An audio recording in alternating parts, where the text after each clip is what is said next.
All right, everyone.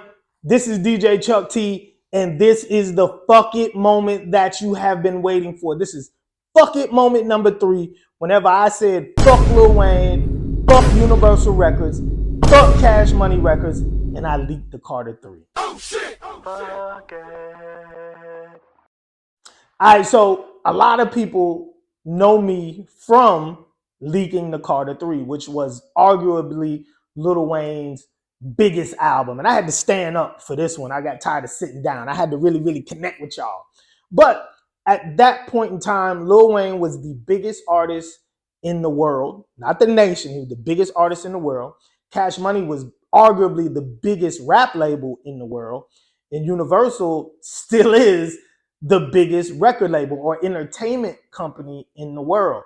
And I went head on at him. I really didn't care because I felt like Lil Wayne said, fuck me first. Oh, so that's how you're gonna play it.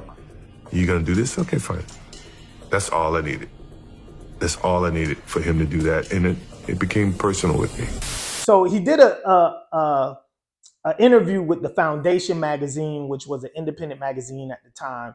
They were based around, artists on the come up. They were based on shedding a lot of light on mixtapes and DJs. And they were really put in a great position because I knew the owners. They were put in a great position to interview Lil Wayne, which was going to be by far their biggest interview. They had basically worked super duper hard to get their magazine off the ground. And this was that interview. But it wasn't the interview that they thought they were going to get. They thought they were going to get this amazing editorial with Lil Wayne giving all this introspective information about himself and talking about his life and his recording process. How about no? But nah, he threw a temper tantrum. He got mad because they brought up how mixtapes had saved his career whenever he fell out with Cash Money. For a lot of you young people, y'all don't know, Lil Wayne was about to leave Cash Money, and that's when he started doing mixtapes. You know, we know about the second time him and Baby fell out. People don't know that there was a time before that when Lil Wayne, really all of the hot boys left Cash Money. Lil Wayne was the last person on Cash Money, but he was about to actually leave as well. You know, once the success came, things started switching up, and I was paying attention to it. And there was a lot of artists on Cash Money at that time that had financial problems. Like Manny Fresh left for the same reasons. All of them did. Lil Wayne even left and came back. Yeah. I was talking to him in that era, man, and I guess they worked it out. But yeah, it was everybody had the same reason. It's just I was the one up on him first. So while him and Baby were trying to work things out, he started doing mixtapes with a group called Squad Up. He started his own label, all right, which eventually turned into Young Money. But it was called Squad Up at first. Lil Wayne and Squad Up. Their mixtapes were all over the place. They were freestyling over all of the industry beats at the time. And this is when 50 Cent, the Diplomats, everybody was doing it. And they were really doing it crazy. But Lil Wayne and them came in and they added that Southern flavor to it. Yeah, gonna still do his thing in here. I got my money right, plus I caught the range this year. Platinum and gold plaques in my range this year. The game ain't gonna be the same this year. It's my turn. Now, the Carter 3 had quite a few hiccups, quite a few setbacks as far as the album dropping, not just because of his issues with Cash Money, but because there was a lot of leaks at the time. I was one of the top mixtape DJs in the country, and you know, a few Lil Wayne leaked tracks, exclusive tracks, could easily go for $1,000 each. But as a DJ, once you put those songs on a mixtape, you know, you're going to sell 5,000 to 10,000 copies of that mixtape out the gate. So paying $3,000 for a Lil Wayne track, building a tape around it, you may buy 3 Lil Wayne tracks. That's roughly between $3,000 and $5,000. But then you sell 10,000 mixtapes at $2 a piece. That's $20,000 that you're going to make minus, you know what I'm saying, production costs. It's well worth it. You're definitely going to quadruple your money off of the leaked Lil Wayne tracks. Show me the money. People in his camp knew that, so they used to steal the Lil Wayne tracks, call up us DJs and say, hey, I got these Lil Wayne tracks, what you want to do?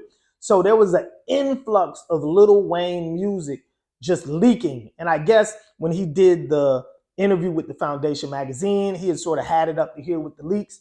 So when they asked him about mixtapes and how they contributed to helping his career, he said, fuck mixtapes, fuck DJs, fuck them all. I don't care about them.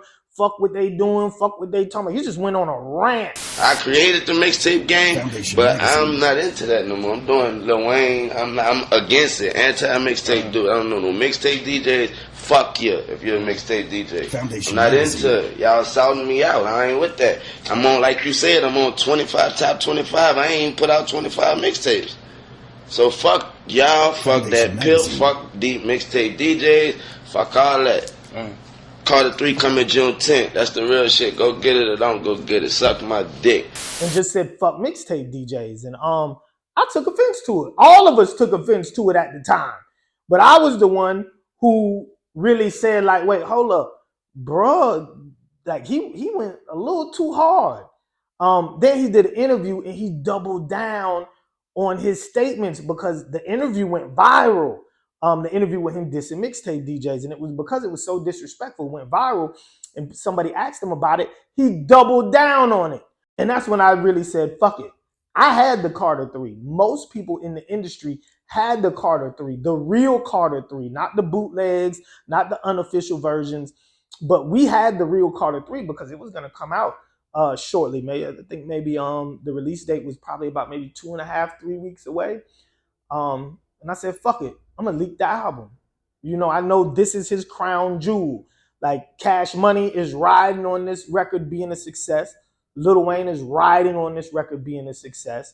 And Universal Records is riding on this record being a success. And I'm about to show them, like, nah, it's not fuck us. It's fuck you, nigga. Man. But that's what happens when you talk shit.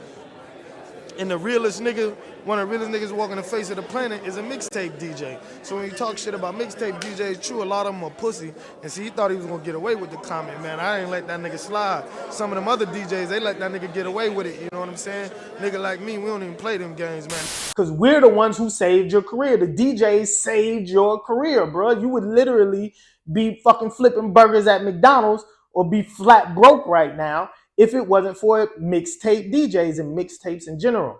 So I sent out an email and I said, Lil Wayne said, fuck mixtape DJs. I'm saying, fuck Lil Wayne. Here goes the Carter 3 free of charge. Enjoy.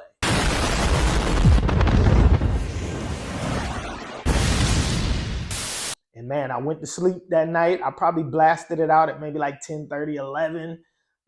When I woke up, I had like maybe 80 missed calls. I had about 250 emails. I had probably about 200 text messages. Man, it was good because I had every last single news media outlet wanting to interview me about my decision and my move. But then it was bad because all of my label reps from all labels, not just Universal, but Warner, Atlantic, Sony, Epic, Jive, everybody, they was on my neck about it. They were hot. I mean, it wasn't done for publicity. It wasn't done to make a name for myself. Like I said, I didn't know it was going to be this huge.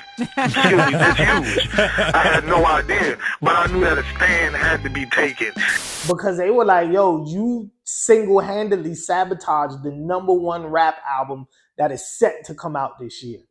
And the funny thing is, you know, I went on like a promo tour, you know, based off of leaking the album. I went on a promo tour. I think I did maybe 10 to 15 interviews. I was in XXL. I was in Vibe. They did a piece on me on BET, MTV, man, The Source. Man, I was at the New York Times, the New York Daily News. Man, I was in every publication you can think of talking about leaking his album and why I leaked it. Anyway, the album went on to come out. The album did, I think, 1 million units the first week. The next week, it turned around and did close to another 1 million units.